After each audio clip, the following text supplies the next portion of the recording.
Next आहे hash if डेफ.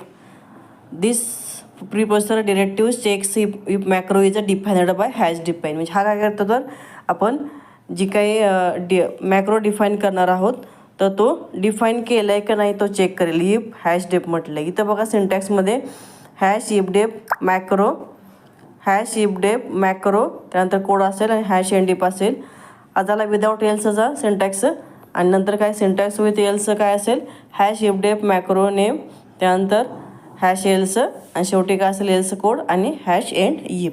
तर हा याचा काहीतरी हॅश इफ डेफचा सिंटॅक्स आहे. एक्झाम्पलमध्ये बघा आपण याच्यामध्ये काय केलं हॅश डिफाईन नॉन इनपुट काय केलं आहे आपण डिफाईन करून घेतलेलं आहे मॅक्रो. त्यानंतर याच्यामध्ये बघा इंट इक्वल टू 0 याला 0 आल्यासून केलेलं आहे आणि याच्यामध्ये आपण याची व्हॅल्यू चेंज केलेली आहे. कधी चेंज केली व्हॅल्यू याची, तर जेव्हा